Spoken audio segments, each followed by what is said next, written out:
Alhamdulillah, sehat bahagia. Oke, good. Alhamdulillah. Saya harap teman-teman semua semoga dalam keadaan sehat dan tentunya dalam keadaan bahagia. Dan suatu kebanggaan malam hari ini kita bakal ditemenin sama orang yang juga kompeten untuk membersamai kita ya, untuk membahas tentang menyemai cinta nih dan merawat bahagia itu. Siapa dia? Tentunya kita udah tahu bersama Ustadz Hamad Rosyadi. Assalamualaikum Ustadz. Waalaikumsalam warahmatullahi wabarakatuh. Masya Allah. Jazakallah khair Ustadz. Gimana kabarnya? Alhamdulillah baik, Sehat sehat. ya? Ustaz Sabta gimana kabarnya? Alhamdulillah sehat. Sehat-sehat. Alhamdulillah. Kang Hamad, Ustadz Hamad, apaan? Malam hari ini kita bakal ngomongin yang agak berat, sederhana kelihatannya gitu ya, Ustadz Hamad. Iya. Dan insya Allah di malam hari ini sampai kurang lebih pukul 8:30 kita bakal ngobrolin tentang temanya menyemai cinta dan merawat bahagia dalam taat. Namun sebelum itu izinkan saya memperkenalkan diri, kami dari Sharing Academy yang hari ini juga disponsori oleh Ashifa Peduli dan juga Badan Wakaf Ashifa. Kemudian media partner yang juga hari ini ikut membantu terselenggaranya kegiatan kami juga ada beberapa banyak ya. Ada dari One Day One Juj, Subang, kemudian Muslimah Berkah Indonesia, Korma DKI, Pojok Dakwah, El Shifa TV, Subang Info, Info Kajian Bandung, dan Subang.info. Terima kasih banyak untuk seluruh media partner dan juga sponsor yang udah berkenan membantu kami dalam terselenggaranya kegiatan pada malam hari ini. Oke teman-teman sekalian, kayaknya udah nggak sabar ya, tapi kita buka dulu kegiatan kita pada malam hari ini dengan bacaan basmalah bersama-sama. Bismillahirrahmanirrahim. Untuk selanjutnya Ustadz Hamad, tafadhol, saya persilahkan.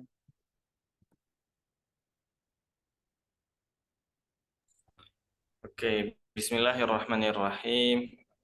Assalamualaikum warahmatullahi wabarakatuh.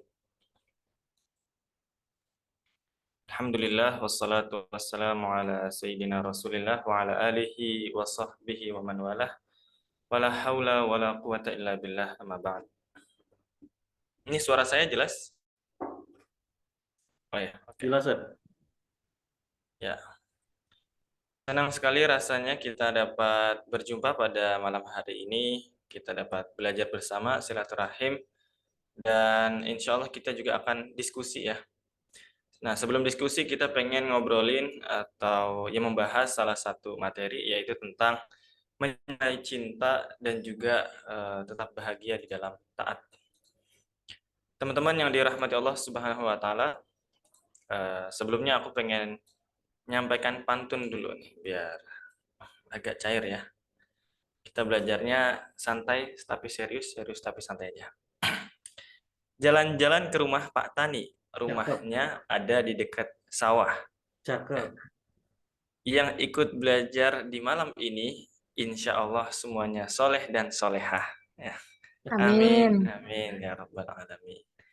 Ya, semoga yang pada malam hari ini hadir, meluangkan waktu untuk belajar. Allah yang masih single, Allah jodohkan dengan jodoh yang terbaik.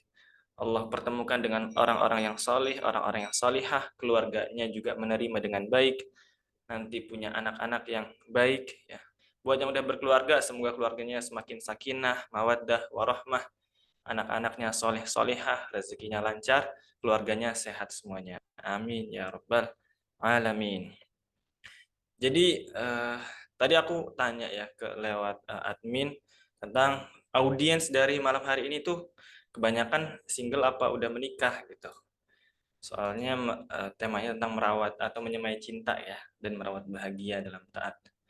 Kata adminnya mungkin kebanyakannya single tapi ada juga yang sudah menikah. Oke, jadi insya Allah pada malam hari ini aku mau menyampaikan satu materi yang bisa atau bermanfaat insya Allah buat semuanya nih, buat yang masih single maupun yang sudah menikah juga. Ini tentang perjalanan cinta, fase-fase di dalam perjalanan cinta, Adminnya udah ada ininya, PPT-nya yang tadi aku share lewat link, mungkin bisa ditampilkan. Oke. Yang ini aja, yang Canva.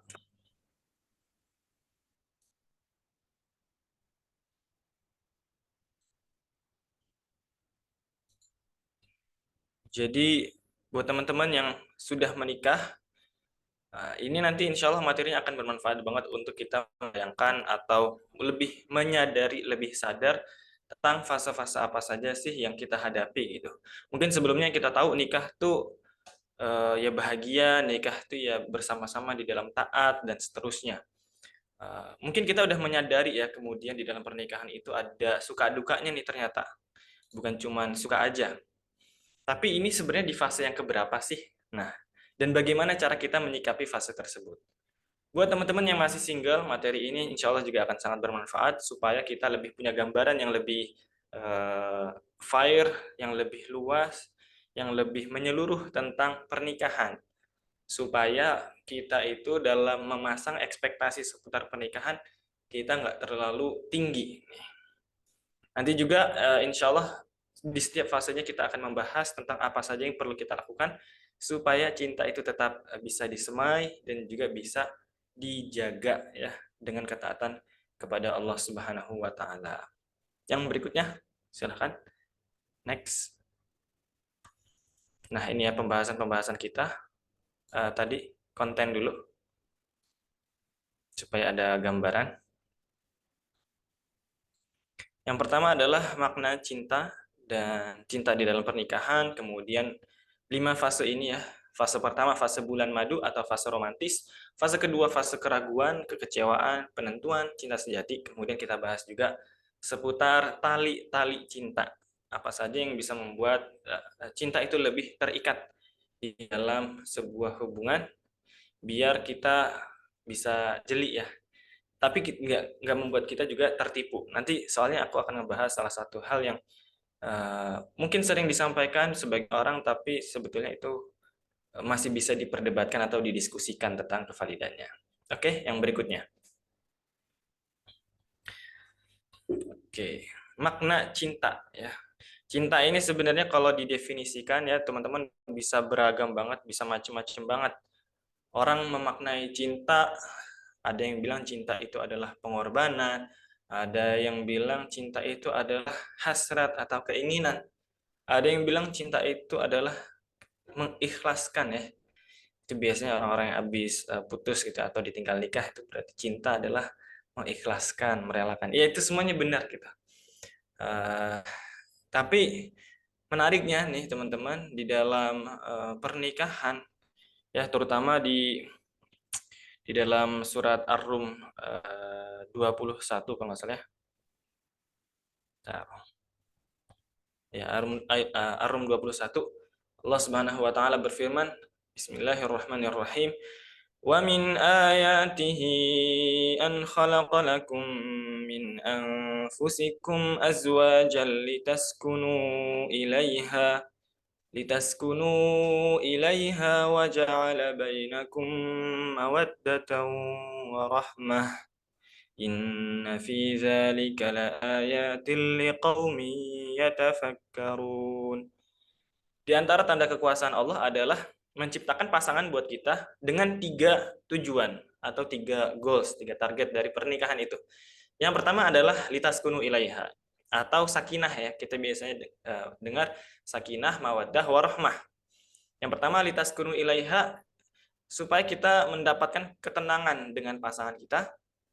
Wa ja'ala bainakum mawaddah. Yang kedua adalah mawaddah. Mawaddah ini adalah kasih sayang. Dan yang ketiga adalah rahmah, yaitu welas asih, rasa kasihan terhadap pasangan kita. Ini adalah 3 unsur yang sebenarnya terbesar di dalam pernikahan. Ada orang yang bilang cinta ya cinta, nikah ya nikah gitu ya. Terkadang mungkin kita bisa memilih dengan siapa orang yang kita nikahi, tapi kita terkadang tidak bisa memilih dengan siapa kita cinta padanya. Walaupun ini kata-kata filosofis yang ya macam-macam lah itu pemaknaannya. Tapi memang realitanya teman-teman, Di dalam pernikahan, bahkan yang dimulai dengan cinta sekalipun, itu tidak menjamin bahwa cinta akan senantiasa ada di dalam pernikahan. Ya, karena cinta adalah kondisi hati yang terkadang datang dan juga pergi. Amat lemah ikatan cinta atau ikatan pernikahan yang maksudnya di situ. Kalau kita menggantungkan pernikahan kita dengan cinta di dalam hati. Soalnya cinta itu bisa datang dan pergi. Kadang kita seneng banget sama pasangan kita, kadang kita malas, kesel, marah sama dia. Suatu hari ada seorang warga gitu ya, dia datang kepada Sayyidina Umar bin Khattab radhiyallahu anhu. Beliau mengadu bahwa, wahai Amirul Mukminin, sesungguhnya saya sekarang sudah tidak mencintai istri saya. Istri saya juga udah nggak cinta lagi sama saya. Apakah sebaiknya kita ini berpisah gitu ya, bercerai maksudnya?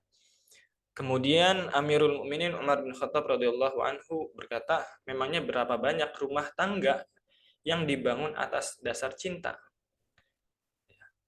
Akan tetapi pertahankanlah pernikahan tersebut karena tanggung jawab, karena rasa kasihan, karena rasa malu, karena anak-anak dan lain sebagainya. Jadi cinta itu adalah hal yang penting, tapi dia bukan yang terpenting. Cinta itu ibaratnya adalah bonus di dalam pernikahan, yaitu tadi, orang yang menikah karena cinta belum tentu cinta tersebut bisa bertahan. Orang yang menikah dengan kondisi cinta yang kosong juga belum tentu akan kosong seterusnya. Ya, ibarat orang bilang istilahnya itu namanya empty love, cinta yang kosong. Ya, kan banyak tuh ya kita atau banyak cukup populer orang-orang yang menikah dengan ta'aruf misalnya. Ta'aruf itu kan orangnya macam-macam banget. Dia biasanya mereka menikah itu karena kesamaan visi, kesamaan misi, karena dia adalah orang yang baik, karena kita percaya dengan bersamanya kita bisa lebih dekat kepada Allah Subhanahu wa taala. Mungkin awalnya kita belum ada cinta, belum ada rasa berdebar-debar gitu ya ketika melihat dia. Cinta itu kan ada juga yang mendefinisikan cinta itu adalah debar-debar di dalam hati gitu ya. Kalau kita misalnya ngelihat dia, kita deg-degan gitu kan.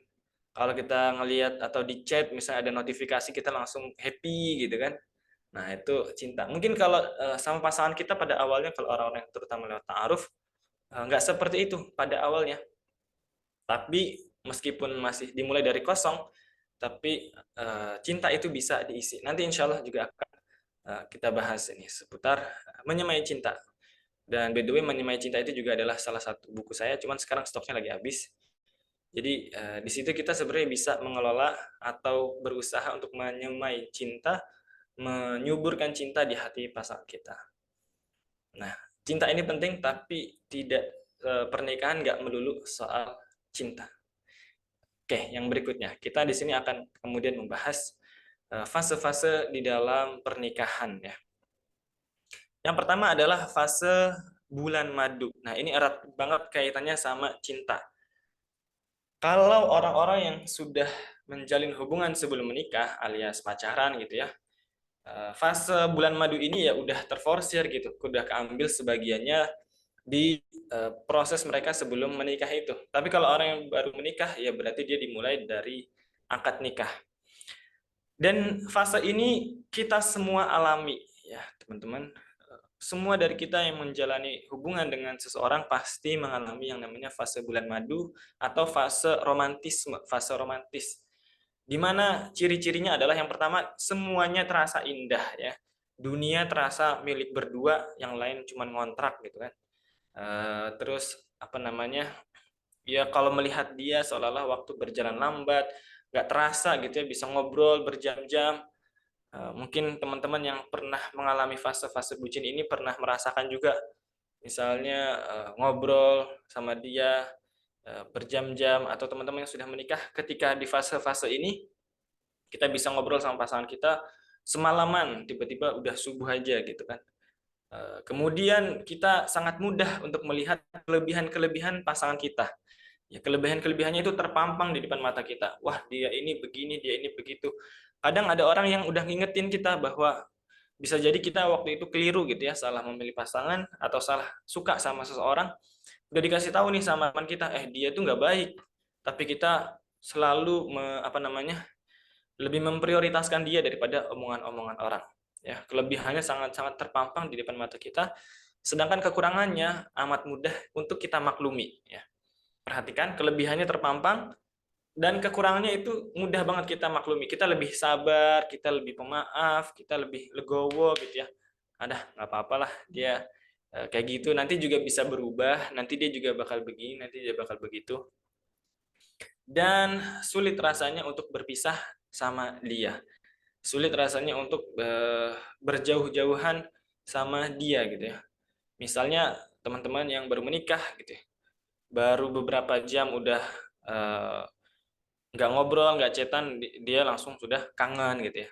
Atau baru menikah, pasangannya pengen berangkat kerja, ditahan-tahan gitu kan. Jangan pergi kayak gitu. Nah, ini namanya fase-fase romantis, fase-fase indahnya sebuah pernikahan. Biasanya kayak begini-begini itu yang kalau teman-teman buka TikTok itu yang rame di TikTok ya. Mamerin pasangannya, nyebutin kelebihan ini dan itu dan seterusnya.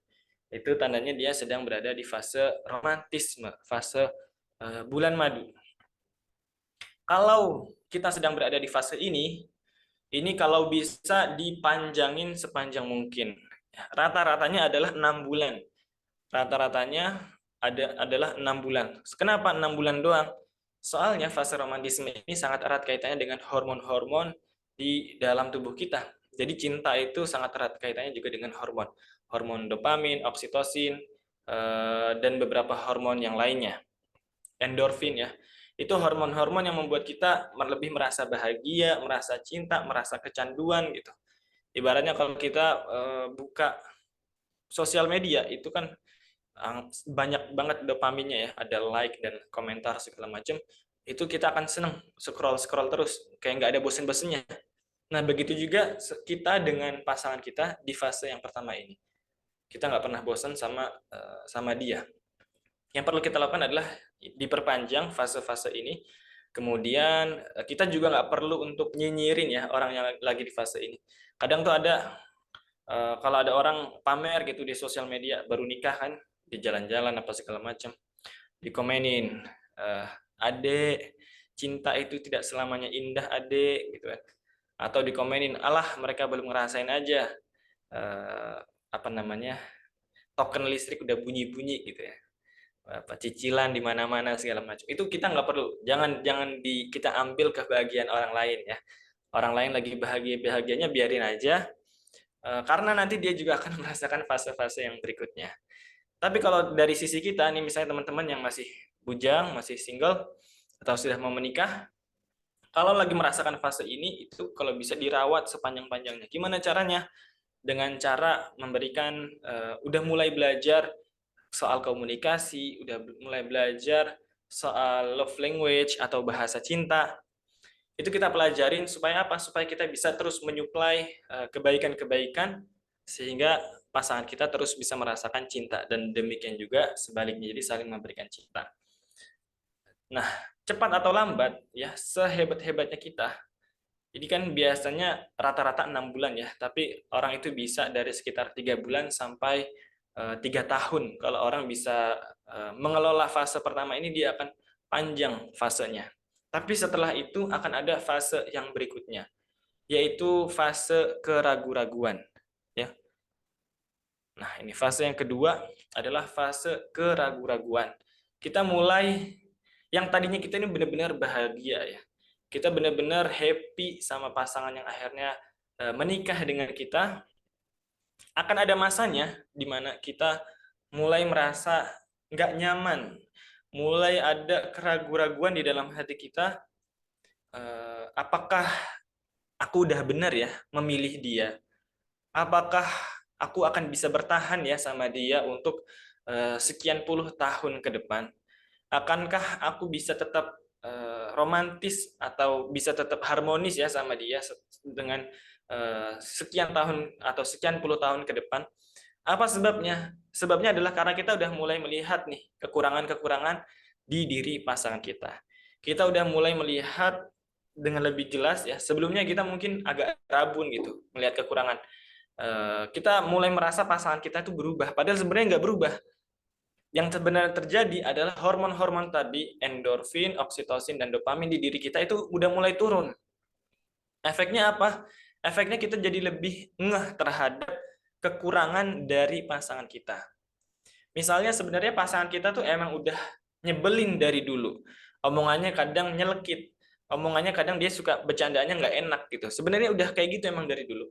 Tapi karena hormon-hormon kita tadi masih banyak, kita jadinya lebih mudah memaafkan. Oh dia cuma bercanda. Oh dia nggak serius kok. Oh dia emang kayak begini. Tapi ketika hormon-hormon udah turun, kita jadi kesel kalau dibecandain seperti itu. Kita jadi kesel dengan kebiasaan-kebiasaannya yang mungkin ternyata kurang baik. Misalnya dia nggak begitu bersih atau nggak begitu rapi, ya, atau kadang dia mudah marah. Nah ini kita jadi lebih sensitif ya ketika di momen-momen PMS atau saat menstruasi di hari-hari pertama, kita jadi ngerasa dunia itu terasa lebih menyebalkan gitu. Padahal sebenarnya nggak lebih menyebalkan, mereka dunia tetap biasa aja, tapi kitanya yang lagi lebih sensitif. Nah ini juga yang terjadi. Cuman di fase yang kedua ini kita masih menyimpan perasaan-perasaan itu di hati kita. Kita berusaha untuk menerima, kita berusaha untuk mentolerir gitu ya, atau berharap ini semua akan berubah. Mungkin dia tadi cuma nggak sengaja gitu, tapi ternyata kok keterusan dia, tapi kita pendem terus. Kok begini sih, kok begini sih. Nah, kita berusaha untuk menyimpan hal tersebut di hati kita berusaha untuk menutupi itu. Mungkin kita juga nggak mau membahas hal tersebut. Soalnya kita takut kalau nanti misalnya jadi masalah, kita takut untuk berkonflik sama pasangan kita takut kalau nanti suasana jadi nggak nyaman. Akhirnya kita lebih memilih untuk memendam, kita lebih memilih untuk mengalah, dan kita biarin kita aja yang menderita, yang penting hubungannya baik-baik aja. Ini fase yang kedua ya, ada perasaan-perasaan yang nggak enak tapi kita pendem. Berapa lama fase ini? Beragam banget. Bisa yang dia cuma sebentar ya, kalau dia misalnya orangnya emang meletup-letup dan batas kesabarannya rendah, ya dia cuma sebentar, mungkin cuma beberapa pekan, beberapa bulan, atau ya beberapa tahun gitu aja. Tapi bisa juga kalau dia cukup kuat, itu bisa sampai belasan tahun. Nanti akan ada, saya ceritain juga ya di fase yang berikutnya aja, tapi ceritanya tentang bagaimana seseorang yang dia menahan hal ini sampai 17 tahun ya, Masya Allah. Ini sebenarnya ironis sih, bukan Masya Allah yang keren ya, tapi ini adalah ironis. Kenapa? Karena ketika ada seseorang di antara pasangan ini yang memendam perasaan, ketika hubungan itu justru too good to be true gitu ya, terlalu baik untuk nyata, itu justru sebenarnya ada hal yang aneh. Pasti ada sesuatu yang disembunyikan. Pasti ada salah satu pasangan yang memendam perasaan itu, memendam kekecewaannya, memendam kemarahannya, karena takut mungkin sama pasangannya, karena takut kondisinya nggak baik-baik aja. Dan ini sebenarnya adalah tanda yang nggak baik. Kenapa? Berarti kedua pasangan ini tidak baik dalam mengelola konflik. Bisa jadi kalau ada satu ungkapan, misalnya pasangannya agak sedikit protes gitu ya, pasangannya ini menindaknya dengan amarah, dengan emosional, dengan segala macam, sehingga dia jadi takut, akhirnya nggak pernah lagi diungkapkan. Jadi kalau hubungan nggak pernah ada obrolan-obrolan yang kurang nyaman, justru ini pertanda hubungannya tidak baik. Pasti ada sesuatu yang disembunyikan. Ini fase yang kedua. Ketika nanti fase kedua ini terlalu banyak gitu ya kekecewaan-kekecewaannya di dalam hati, sehingga udah nggak tertahan, maka akan masuk ke fase yang ketiga. Fase kekecewaan. Ya. Ibaratnya nih teman-teman, ketika kita misalnya tadi di fase yang kedua, oh ya, apa yang harus dilakukan di fase kedua? Di fase kedua itu kita tadi sebenarnya perlu untuk belajar komunikasi, perlu menyampaikan kepada pasangan dengan komunikasi yang asertif, dengan komunikasi yang sampai kepada pasangan. Jadi bukan terlalu diem, bukan juga belak-belakan. Kalau belak-belakan biasanya akan jadi konflik, kemarahan, segala macam, nyakitin hati ya. Begitu juga kalau kita diem, itu akan terpendam. Pada ujungnya kita akan meledak juga. Komunikasi asertif itu adalah kita menyampaikan apa adanya tapi dengan cara yang baik. Ini udah mulai harus belajar kita mengkomunikasikan kekecewaan kita belajar mengkomunikasikan keluh kesah kita, unek-unek kita kepada pasangan. Kalau saya dulu ya dikasih pesan sama keluarga gitu ya, sama orang tua, sama mertua, supaya belajar ngobrolin unek-unek ini setiap pekan sekali. Ya, biasanya kalau lagi agak kecewa gitu, saya menyampaikan, ayo kita ngobrol yuk, kita ke rumah makan yuk. Nanti kita obrolin, ada yang pengen aku sampaikan. Aku kurang suka dengan ini. Aku tadi agak kecewa karena begini. Aku tadi berharap kamu begini. Tapi di awal itu udah dibikin kesepakatan dulu supaya kita saling mendengarkan. Jangan bantah-bantahan, jangan marah kalau pasangan kita menyampaikan hal tersebut. Buat teman-teman yang masih single, ini juga bisa kita praktekin ke teman kita, sahabat kita, atau misalnya kita mungkin ada teman sekamar, kita sampaikan itu, pasti kan kita ada ya konflik-konflik atau hal-hal yang kita pendem, keluh kesah kita, misalnya dia kurang bersih, oh dia kurang ini, kurang itu, kita suuzon sama dia begini dan begitu. Itu coba belajar dari hal ini gitu. Kita menyampaikan dengan perlahan, tanpa emosi, tanpa marah-marah, tanpa berantem. Nah, kalau misalnya kita di fase yang kedua kita cuma pendem aja, nggak pernah kita sampaikan, itu tuh sama aja kayak kita misalnya kita punya kamar, lalu di kamar tersebut ada kotoran, di kamar tersebut ada bangkai gitu ya, dan bangkai tikus misalnya, bangkai tikusnya nggak kita buang, bangkai tikusnya kita taruh di bawah kasur, kita semprotin parfum gitu ya, atau semprotin pengharum ruangan supaya nggak bau, supaya seolah-olah kamarnya baik-baik aja, kamarnya bersih dan kamarnya harum. Tapi lama-kelamaan, sehebat-hebat kita menyembunyikan, pasti kotoran tersebut akan kecium juga ya. Kalau kita naruh sampah terus di bawah kasur, ujung-ujungnya bakal penuh dan sampahnya bakalan keluar. Nah, begitu juga di fase ketiga ini, fase kekecewaan. Yang selama ini kita pendam, pada akhirnya juga akan keluar dia. Pada akhirnya justru akan keluar dengan meledak-ledak, dengan meletup-letup.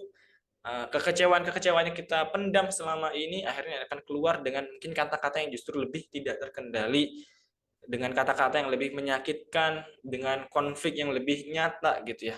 Ketika kekecewaan sudah mulai nampak di permukaan.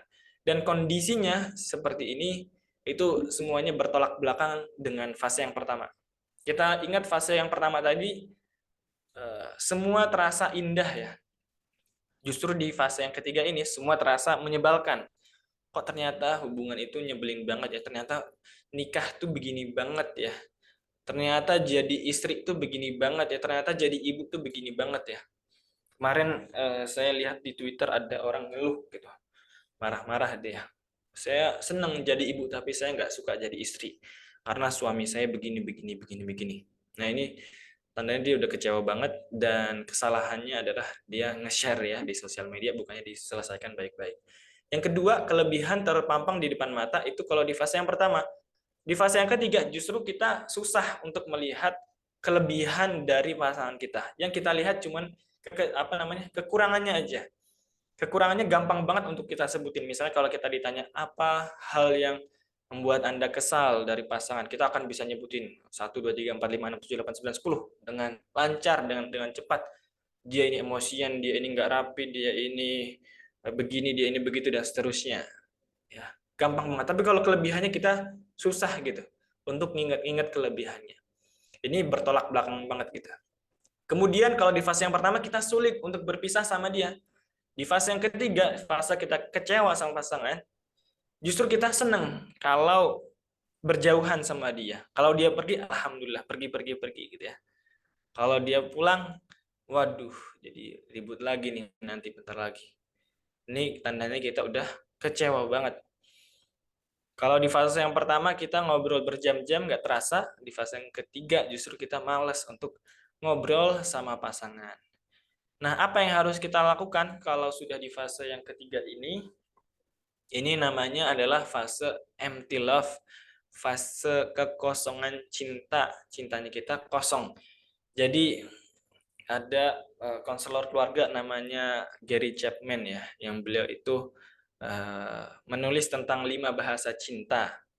5 bahasa cinta itu hadiah, kemudian kata-kata afirmasi, kata-kata penguat, kemudian ada juga quality time, kemudian ada physical touch, dan juga ada pelayanan atau act of service. Dia juga bikin teori seputar tangki cinta. Jadi kata dia, cinta itu seperti air di dalam tangki. Tangki itu hati kita. Kalau kita isi dengan kata-kata yang baik, dengan bahasa-bahasa cinta tadi, tangki itu akan terisi dan bisa penuh gitu cintanya. Tapi kalau kita sering mengecewakan pasangan, kita nggak pernah mengapresiasi pasangan, kita terlalu sering mengkritisi pasangan, kita terlalu sering membuat pasangan itu kecewa, entah dengan kata-kata atau tindakan kita, cinta dari di hati pasangan itu juga akan terus menurun, akan terus berkurang. Bahkan dia bisa menjadi habis ya. Kondisinya adalah empty love itu tadi. Nah, apa yang harus dilakukan? Ini kalau kondisi seperti ini berarti mau nggak mau harus segera untuk membuat keputusan ya. Nanti juga sebenarnya masuk di fase yang keempat ini. Salah satunya adalah dengan kita mulai belajar bahasa cinta. Sebenarnya ini kalau perlu sebenarnya harus dari fase yang pertama. Kalau saya ditanya dari 7 tahun pernikahan, apa sih pesan buat yang masih pada single gitu? Untuk pernikahan mereka, saya akan ngasih nasihat, saya akan ngasih pesan supaya belajar love language ini, bahasa cinta. Soalnya ini akan sangat-sangat bermanfaat banget. Tapi belajarnya yang benar, soalnya zaman sekarang bahasa cinta udah disalahartikan. Ada yang bilang, oh, bahasa cintaku uang gitu ya, dikasih uang aku happy. Ya iya sih, semua orang itu mah ya. Tapi maksudnya bahasa cinta ini tuh lebih ke, ini sangat-sangat apa namanya, unik ya, setiap orang itu berbeda-beda dan kita perlu mempelajarinya. Ini kita perlu belajar love language untuk bisa mengisi lagi. Tapi yang nggak kalah penting adalah juga kita belajar bagaimana komunikasi, kita belajar mengakui kesalahan, menurunkan ego, dan lain sebagainya. Soalnya biasanya di fase kekecewaan ini, itu egonya udah sama-sama tinggi, sama-sama dia akan saling menuntut. Ya, kita dan pasangan kita sama-sama pengen supaya pasangannya berubah sesuai dengan keinginan kita dan seterusnya. Nah, kalau ini nggak segera dibenahi, kalau ini nggak segera diperbaiki, kita akan masuk ke fase yang keempat, ya, fase penentuan. Ya. Di sini aku ada 50% ya. Apa maksudnya 50%? Jadi ada riset dari Dr. Andrea dan Jonathan Taylor, dia sepasang konselor keluarga di Amerika Serikat, dan ini untungnya di Amerika gitu ya surveinya, risetnya. Dia bilang bahwa 50% pasangan yang menjalin hubungan jangka panjang, artinya ini adalah pernikahan gitu ya, itu mengalami yang namanya toxic relationships, atau hubungan yang toxic, hubungan yang beracun, hubungan yang buruk gitu. Mereka tetap bertahan, tetapi mereka apa namanya, ya kondisinya nggak baik-baik aja gitu, saling menyalahkan, pokoknya udah nggak bahagia lagi lah. Dan kalau di Indonesia sendiri, itu 1 dari 4 pernikahan, jadi kalau ada 4 pernikahan baru, itu ada 1 perceraian ya. Ada 1 perceraian di dalam setiap 4 pernikahan yang baru. Kurang lebihnya 25%-nya ya, pasangan itu kemudian berpisah. Dan sisanya ada yang, bukan berarti kalau yang 75% semuanya happy, enggak. Ada juga hubungan-hubungan yang itu tadi, bertahan tapi dalam keadaan yang toksik. Nah, kalau kita udah misalnya ribut nih sama pasangan kita, kita berada di fase yang ketiga tadi, fase yang berat gitu ya, mengecewakan, kita akan masuk ke fase yang keempat, yaitu fase penentuan. Kita akan dituntut oleh keadaan untuk menentukan pilihan. Pilihannya ada 4 ya kurang lebihnya. Yang pertama adalah pasrah dan tidak berbenah. Pasrah dan tidak berbenah ini istilahnya adalah gray divorce, perceraian abu-abu. Dia dibilang menikah kayak nggak orang nikah, dibilang cerai tapi mereka masih di dalam pernikahan.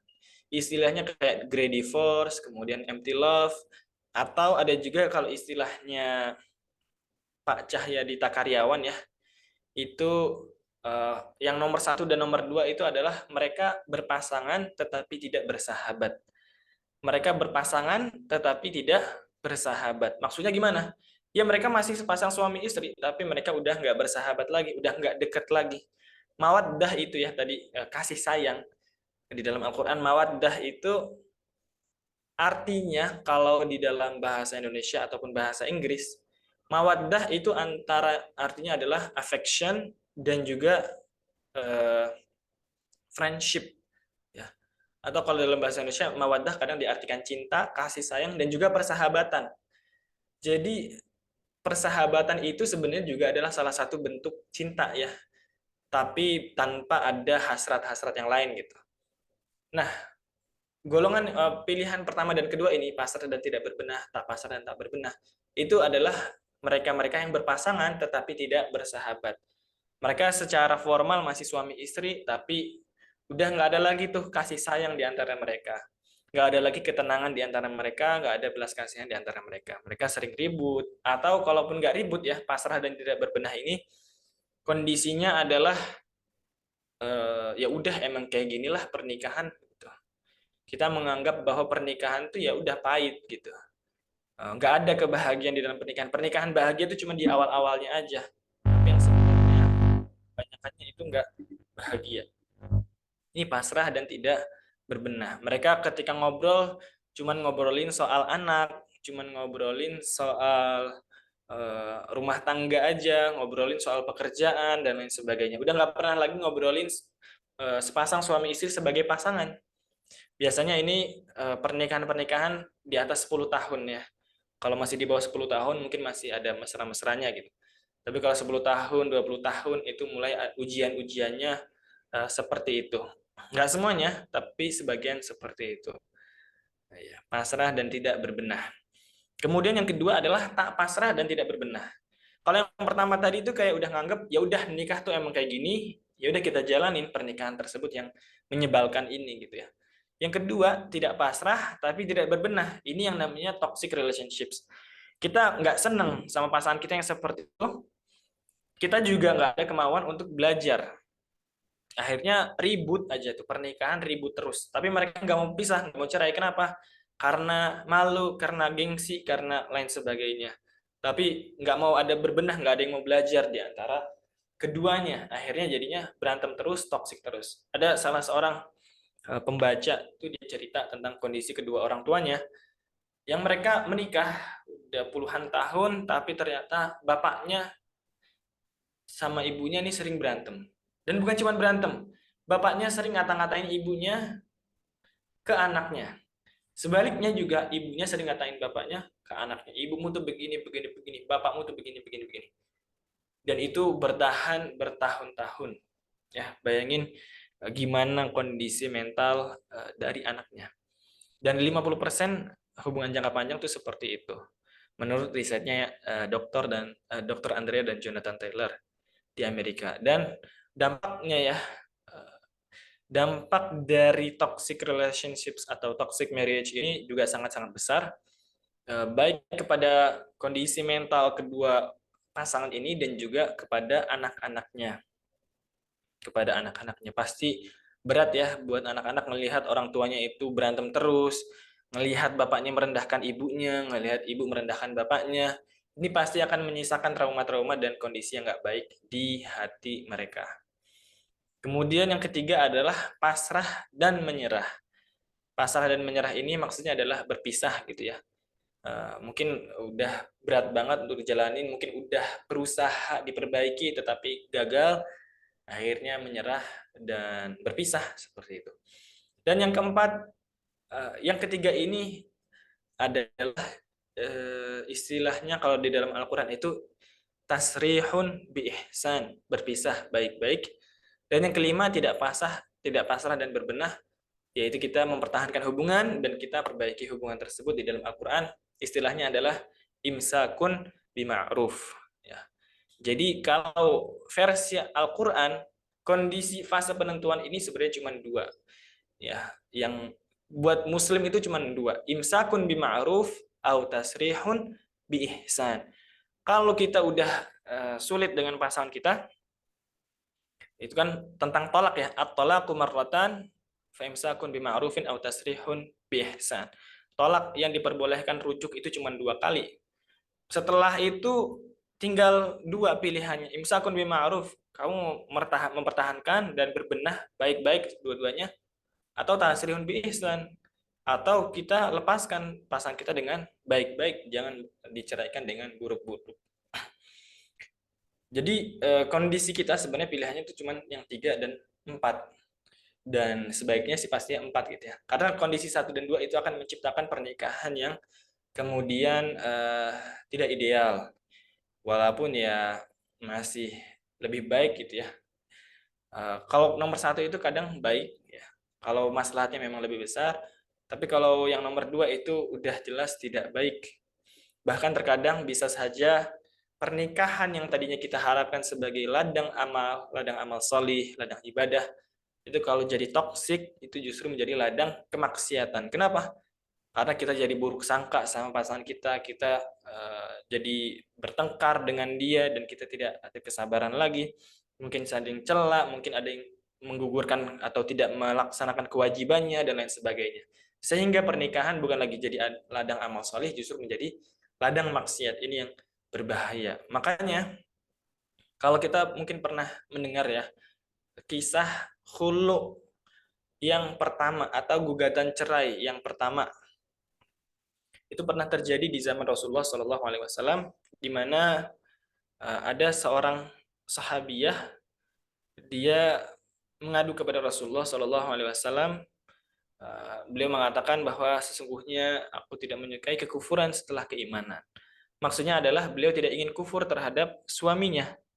Beliau tahu kalau misalnya nggak bisa menjadi istri yang baik itu dosa juga. Makanya, dan beliau melihat faktornya ini adalah karena dia nggak bisa sama suami yang ini, nggak bisa sama lelaki yang ini. Maka dia mungkin kemudian lebih memilih perpisahan. Karena kalau beliau mempertahankan pernikahan dalam kondisi nggak bisa taat sama suaminya, itu justru akan menjadi dosa buat beliau. Dan ini adalah pilihan yang bijak sebenarnya dari sahabat ini. Istrinya Sabit bin Qais kalau nggak salah ya. Itu kisah khulu atau gugatan cerai yang pertama. Jadi memang pilihannya adalah imsakun bima'ruf atau tasrihun bi ihsan.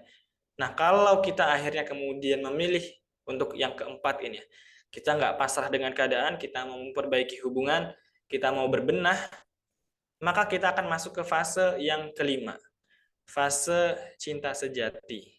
Ya, hanya jika memilih pilihan yang keempat, kita akan sampai fase yang kelima ini. Tadi ada satu kisah yang aku belum sampaikan ya, tentang orang yang kecewa ya, fase keraguan, fase kekecewaan yang terus terpendam selama 17 tahun dan tiba-tiba baru terungkap. Jadi ada satu pasangan gitu. Dia ini curhat ke Ustadz saya, guru saya, Ustadz Cahyadi Takaryawan, dan tiba-tiba sang istri ini meminta cerai. Si suaminya kaget betul. Karena dia merasa pernikahannya 17 tahun ini nggak ada masalah, nggak ada problem apa-apa. Kenapa tiba-tiba istrinya minta cerai gitu ya? Jadi mungkin bahkan di fase kedua itu di skip ya. Fase ketiganya di skip langsung ke fase penentuan, dia memilih untuk berpisah. Apa sebabnya? Ternyata setelah ditanya, sang istri ini selama 17 tahun menikah tidak pernah merasakan yang namanya orgasme di dalam hubungan suami istrinya. Jadi selama ini dia ketika misalnya hubungan suami istri, suaminya cuma mementingkan kepuasan dirinya sendiri dan nggak begitu memikirkan kepuasan dari istrinya. Jadi setelah berhubungan gitu ya misalnya, ya udah langsung kemudian tidur, ditinggal tidur dan lain sebagainya. Sehingga ini memberikan kekecewaan, memberikan rasa sedih, memberikan ya pastinya ya semua pasangan pasti ingin merasakan yang namanya kepuasan juga secara batin gitu.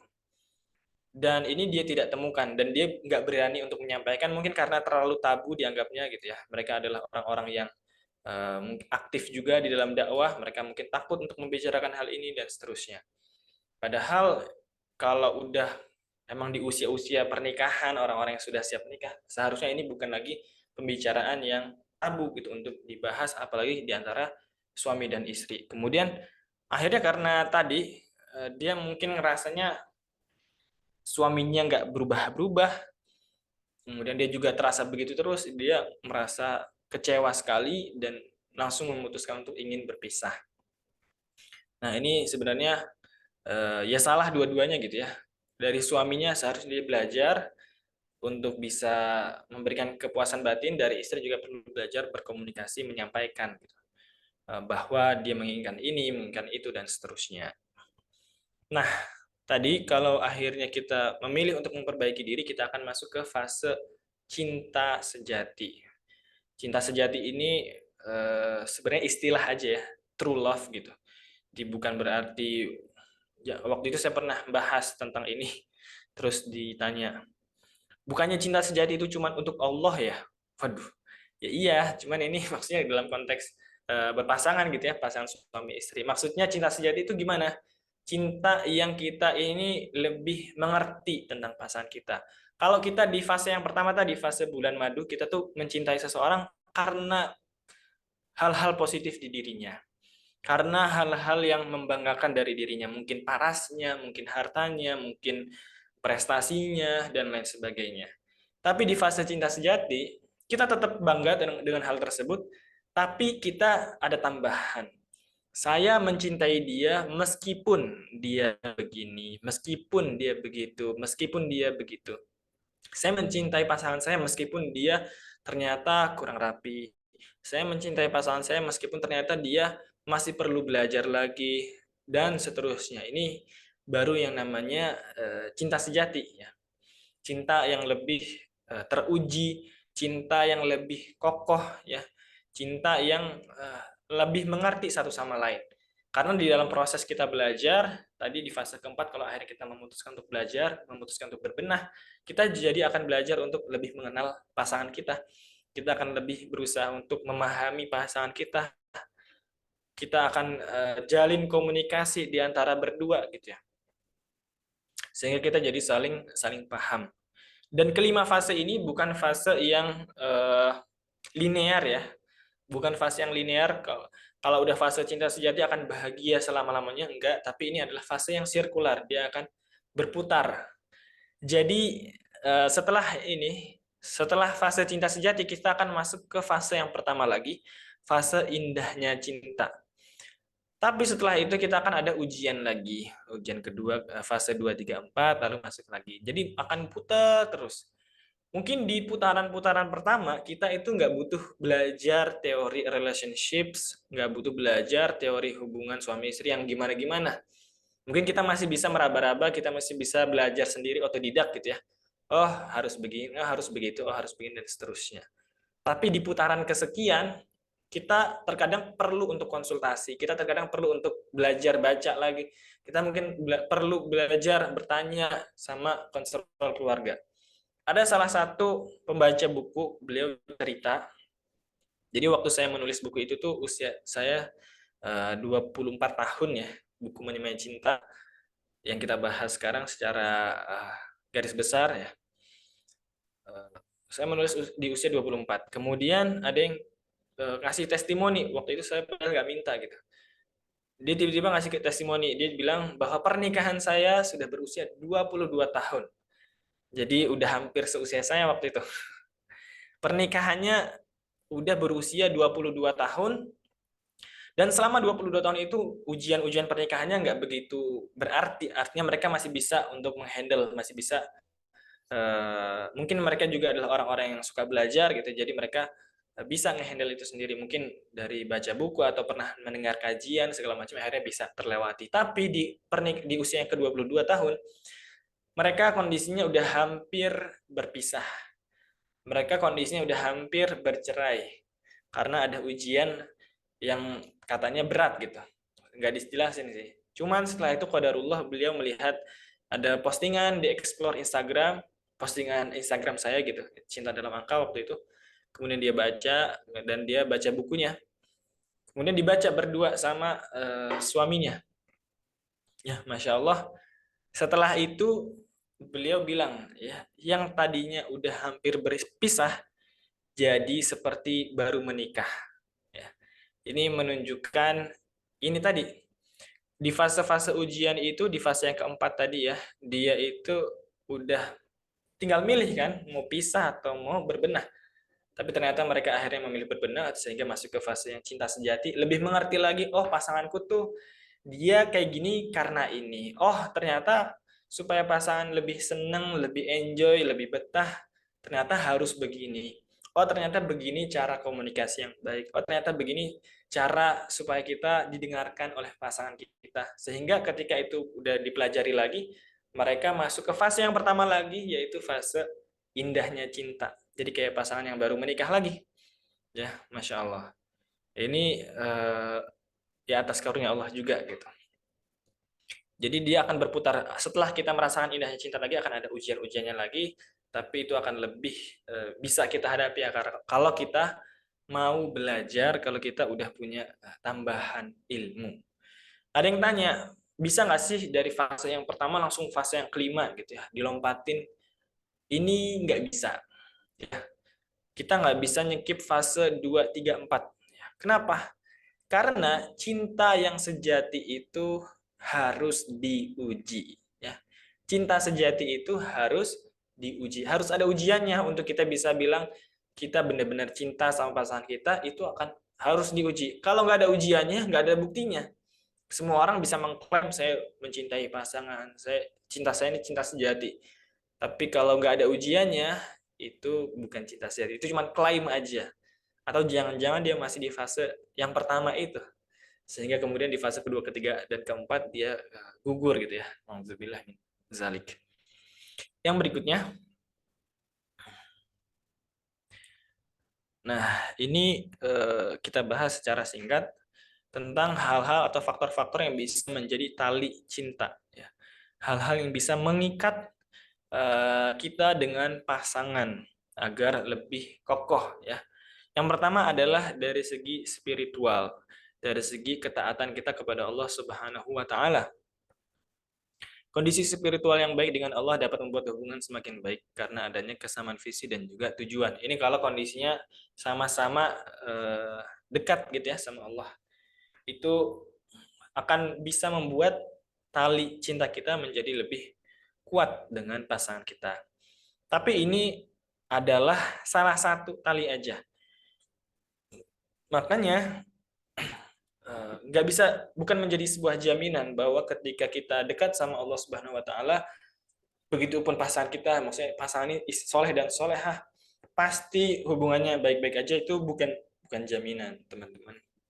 Karena bahkan di dalam rumah tangga mereka-mereka yang ingin surga, sahabat-sahabat Ridwanullahi alaihim, itu pun juga ada ujian-ujiannya, bahkan ada juga akhirnya berpisah.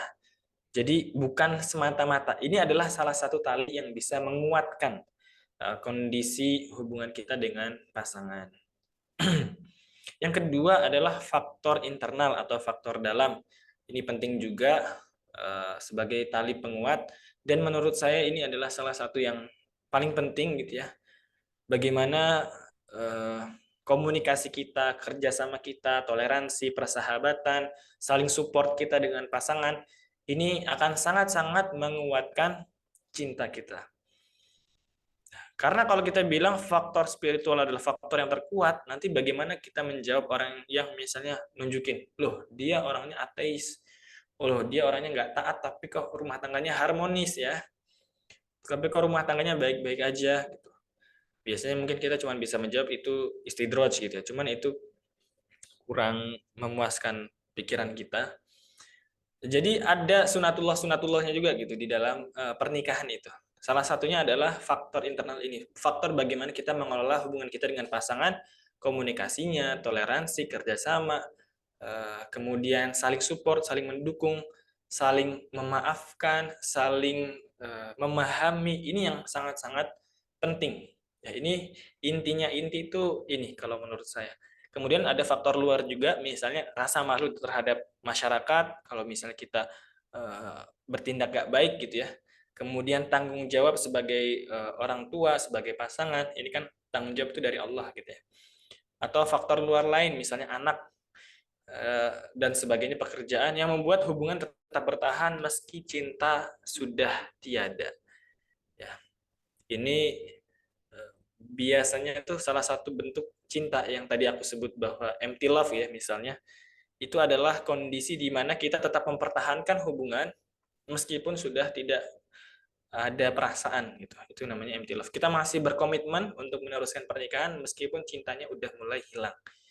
Dan biasanya ini adalah karena faktor-faktor luar. Karena kita percaya dia adalah orang yang baik, karena kita sudah memiliki anak, karena rasa gengsi sama masyarakat, rasa malu, rasa tanggung jawab, rasa kasihan, dan lain sebagainya. Tapi kalau kita pengen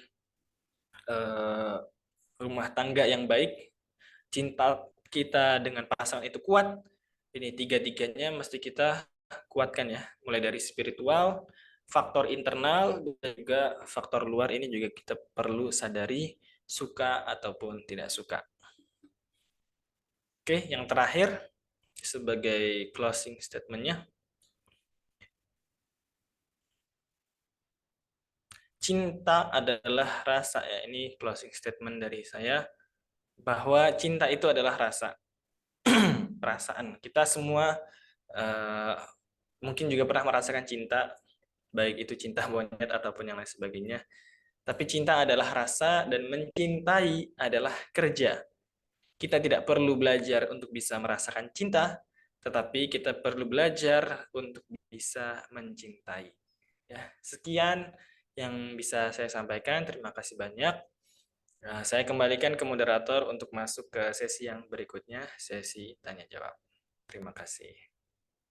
Baik, jazakallah khair Ustaz Ahmad atas materinya. Tadi banyak banget insight yang kita dapat tentunya ya, tentang makna cinta, tentang fase cinta, juga tali-tali cinta di akhir tadi ya. Oke, baik teman-teman, barangkali ada yang ingin ditanyakan langsung. Oke, kita lihat di chat. Udah ada ya, dari Teh Sasha. Izin bertanya Ustadz, ada teman si A, ada teman katanya ya. Si A yang merasa kasihan dengan teman saya yang satu lagi, si B. Karena teman saya karena teman saya yang satu lagi ini nikah jalur ta'aruf dan melepaskan mantan pacarnya karena gak ada kepastian. Teman saya ngerasa teman saya yang nikah pasti masih suka sama mantannya sehingga menikah tanpa rasa cinta dan merasa mustahil cinta tumbuh.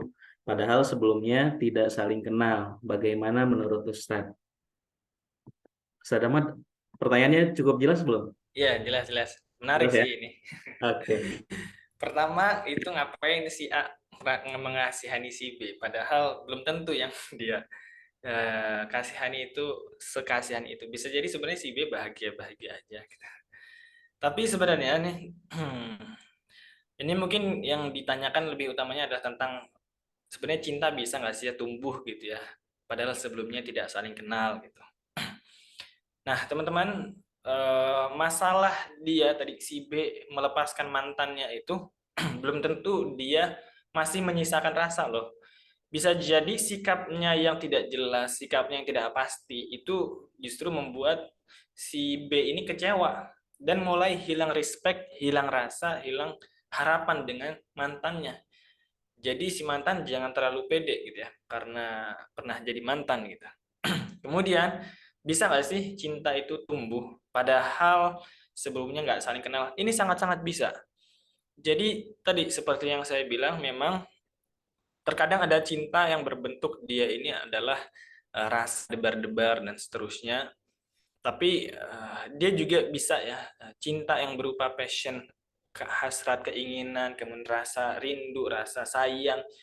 Itu juga bisa ditumbuhkan melalui apa? Melalui tadi sikap-sikap baik kita. Ketika kita bisa memberikan pasangan kita sesuai dengan love language-nya, bahasa cintanya, itu akan menumbuhkan atau menyemai cinta itu tadi. Justru ini pentingnya kita belajar tadi ya, untuk bisa memahami dan memberikan apa namanya sesuatu yang dibutuhkan oleh pasangan kita, sehingga dia bisa merasakan cinta dari kita. Problemnya adalah kalau kita nggak belajar bahasa cinta, ada juga nih orang curhat, dia bilang, saya ini udah berusaha segala macem, tapi pasangan saya ngerasa nggak saya cintai. Ya, padahal udah effortnya banyak tuh. Tapi ternyata ya memang setiap dari kita itu punya bahasa cinta yang berbeda. Ibaratnya bahasa cinta itu kalau teman-teman mungkin baru pertama kali mendengar, ya seperti kita, misalnya kita di bandara gitu ya, bandara isinya orangnya macam-macam, ada yang dari Indonesia, ada yang dari Amerika, ada yang dari Sudan, ada yang dari Cina, segala macam ya, dari Jepang. Ini 5 orang punya bahasanya masing-masing. Kalau kita ngomong ke dia, ke mereka, misalnya ke orang Jepang pakai bahasa Indonesia, walaupun kita puji segala macam, dia nggak akan ngerti, nggak akan sampai pujian kita kepada dia. Tapi kalau kita sampaikan pujian kita dengan bahasa Jepang, tentu itu akan sampai kepada dia. Begitu juga cinta. Kalau kita misalnya sukanya, kita merasa dicintai kalau kita dikasih hadiah. Lalu karena misalnya kita, wah aku senang banget kalau dikasih hadiah, pasti kalau aku ngasih hadiah ke pasanganku, dia juga happy.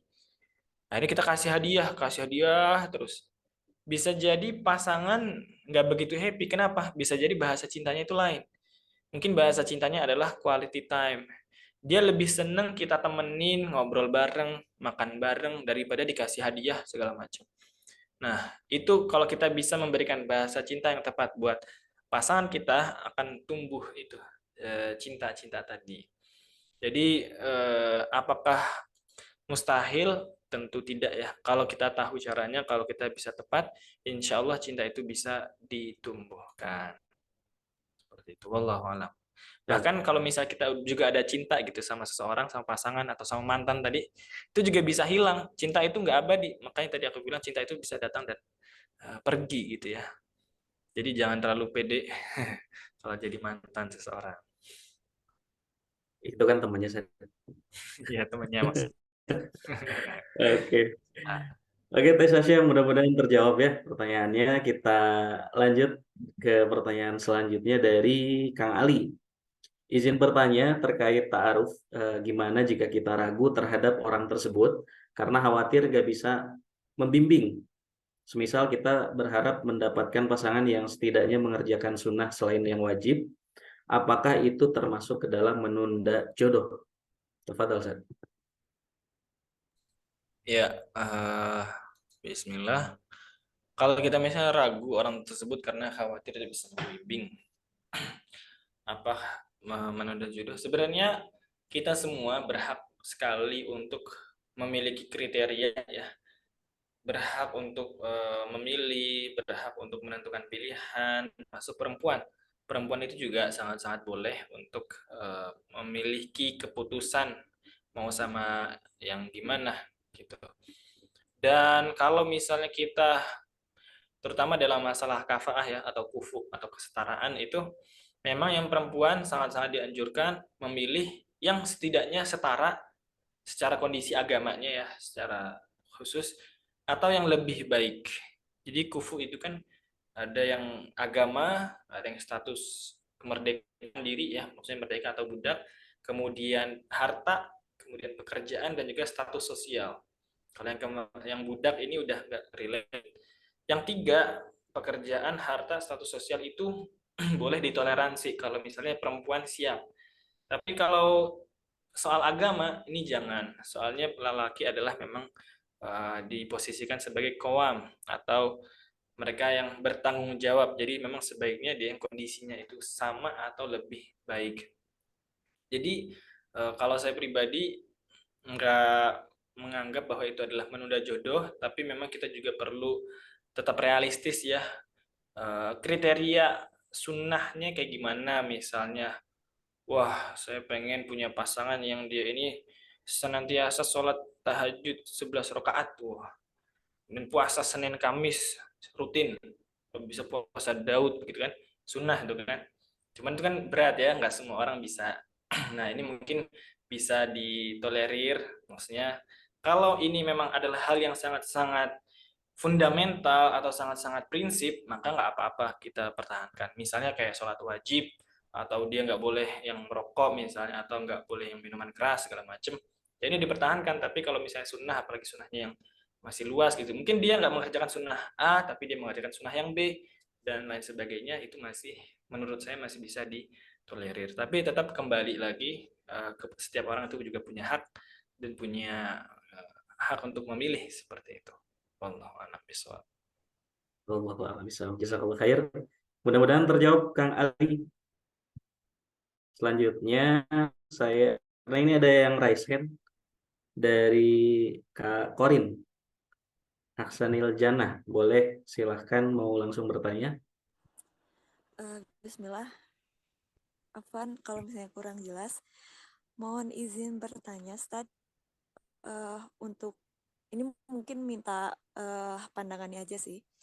Kalau misalnya di saat kita sedang dalam proses pengenalan, apakah berpikir realistis, menjadi lebih berpikir realis itu diperbolehkan atau tidak sih gitu? Karena kalau misalnya kita hanya melihat perasaan gitu ya, karena terkadang saat itu menjadikan kita lebih tertutup akan banyak hal gitu. Jadi kita lebih banyak memakluminya gitu karena ada perasaan. Apakah itu diperbolehkan atau tidak? Terus yang kedua, kan salah satu pertimbangan besar dalam sebuah perkenalan itu adalah memiliki tujuan yang sama ya.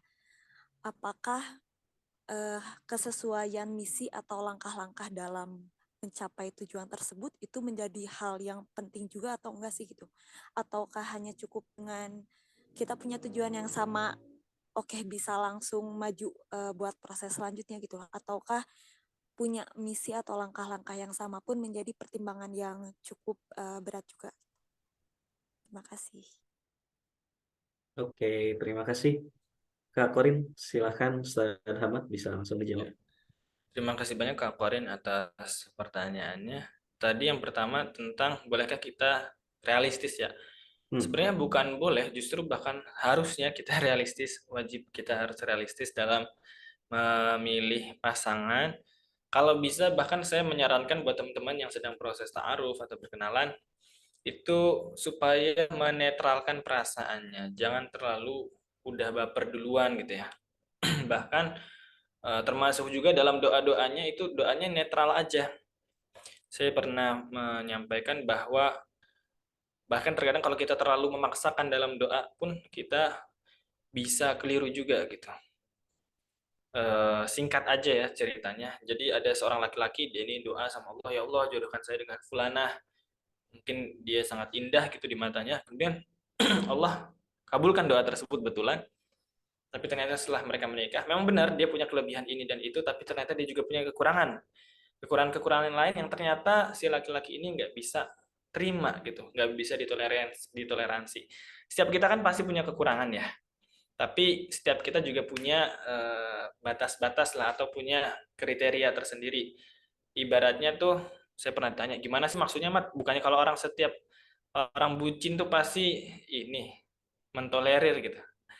Gambarannya mudah gini, kita pasti punya teman banyak kan, kita punya kenalan banyak, dan setiap dari mereka pasti punya kekurangan, ya kan?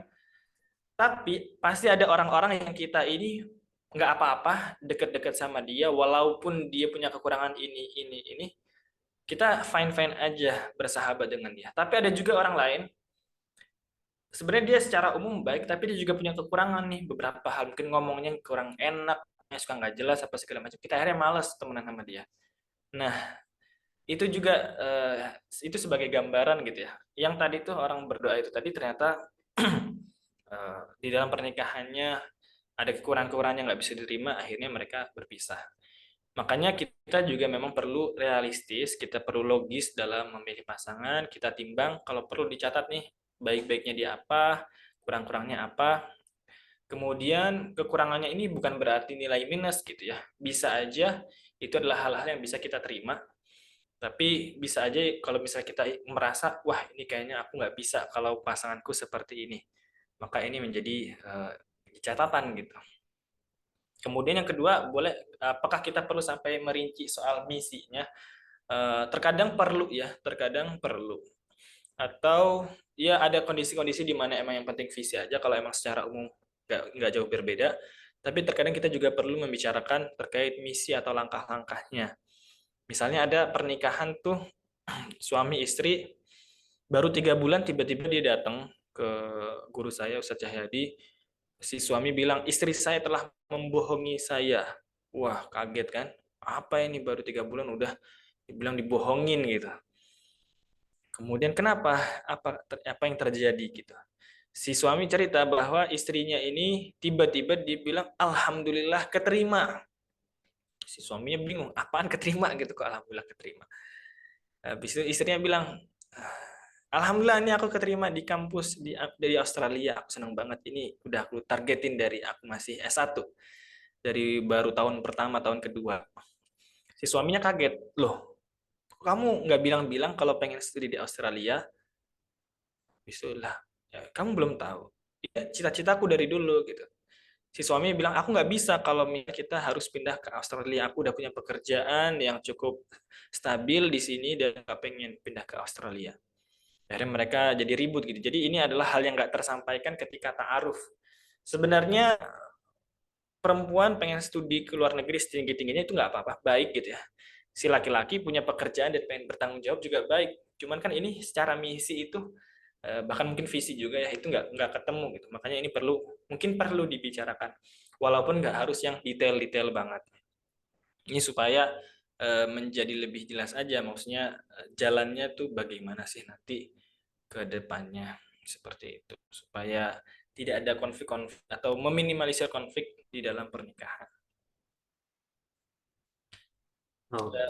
Tambahan sedikit nih, salah satunya adalah kita memang juga perlu kalau misalnya ada perbedaan ya secara visi atau misi itu tuh kita masih bisa untuk didiskusikan, bisa nggak ditoleransi, bisa nggak dielaborasi, disatukan. Kalau itu masih bisa ya itu lebih baik. Tapi kalau emang nggak bisa, udah ini prinsipku ya udah berarti nggak cocok seperti itu.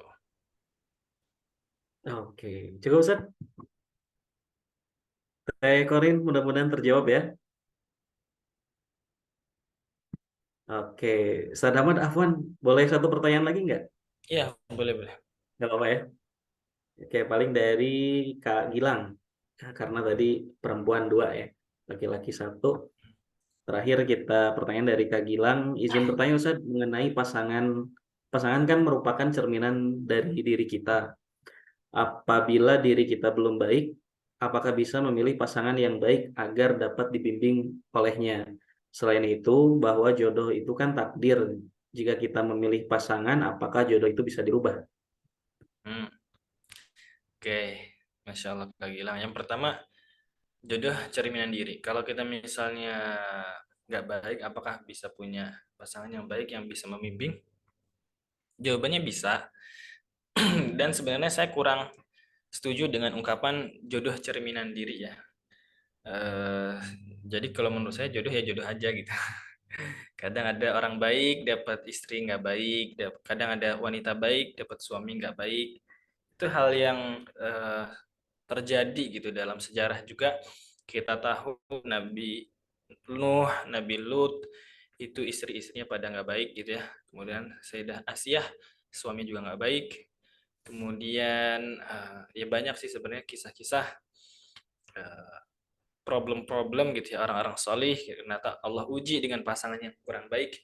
Ya pilihannya kalau mereka mau dan siap untuk bersabar ya nggak apa-apa gitu. Cuman itu pilihan masing-masing. Kalau misalnya kita masih belum terlalu baik dan berharap pasangan kita memperbaiki diri kita, saya tidak menyarankan ini. Kenapa?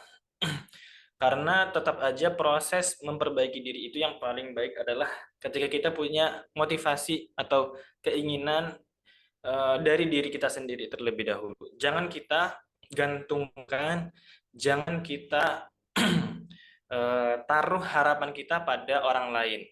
Ya, misalnya aku pengen nikah sama dia supaya dia bisa membimbing aku, supaya aku bisa dituntun segala macam. Ya itu boleh tapi jangan digantungkan ke dia aja. Tetap harus di diri kita memang ada keinginan dan proses untuk memperbaiki diri. Karena bisa jadi misalnya setelah dia menikah tiba-tiba dia misalnya kalau istri perempuan gitu ya, misalnya suaminya jadi sibuk bekerja, akhirnya kurang bisa untuk membimbing secara intensif gitu. Kalau misalnya kondisinya seperti itu berarti kan si istri juga harus siap untuk ya udah berarti belajar di misalnya majelis taklim, belajar sama ustazah, belajar Al-Qur'an di mana gitu. Jadi nggak harus suaminya yang benar-benar bimbing gitu.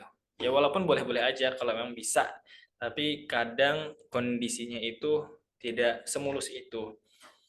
Jadi sebaiknya kita tetap ketika misal kita sadar belum begitu baik, kita berharap punya pasangan yang baik, itu nggak apa-apa, tapi tetap proses keinginan untuk proses memperbaiki diri itu tetap harus dari diri kita sendiri. Kemudian jodoh itu kan takdir. Kalau kita memilih pasangan, apakah jodohnya bisa berubah? Sebenarnya ini menarik ya, ada perdebatan jodoh itu takdir atau bukan.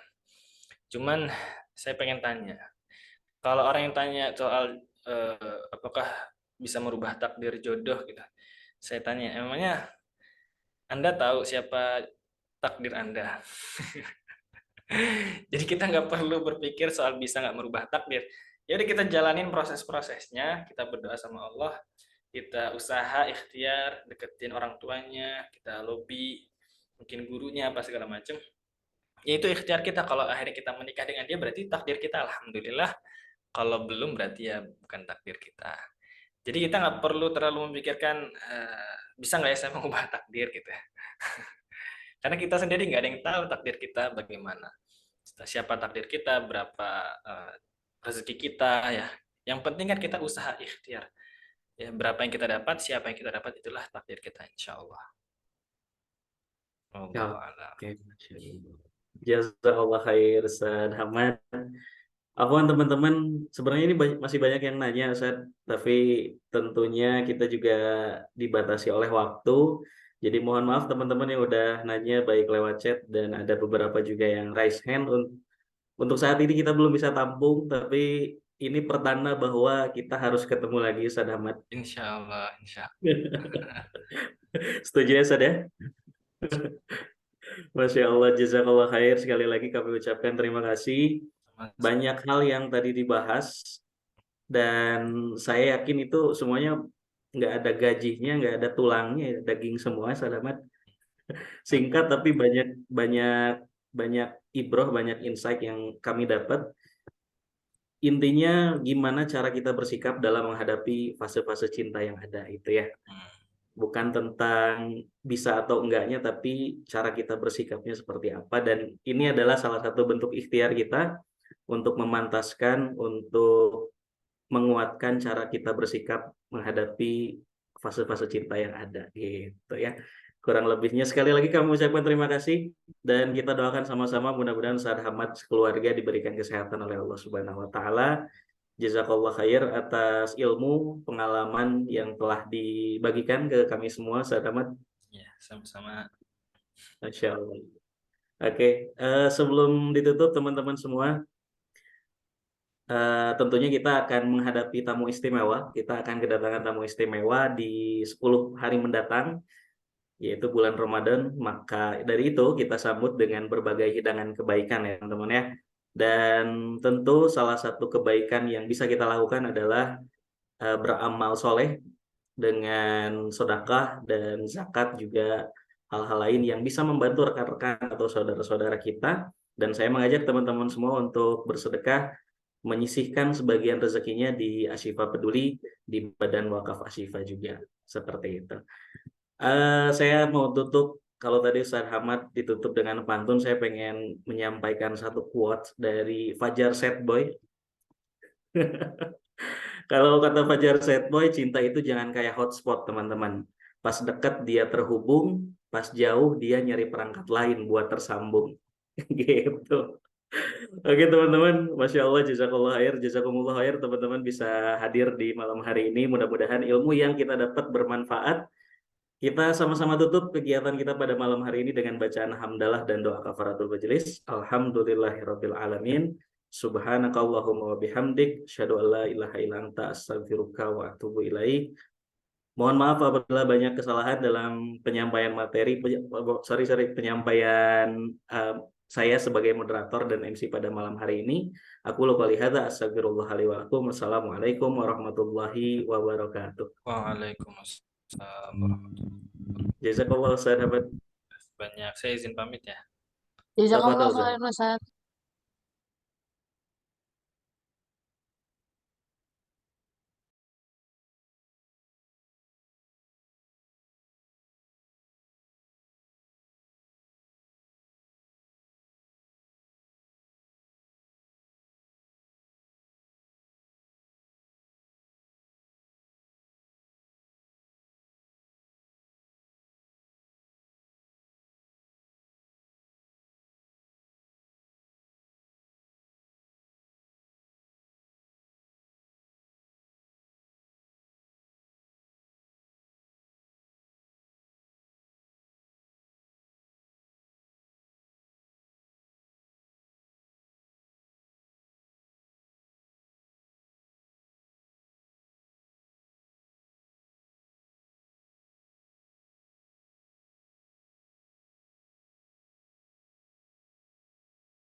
Allahu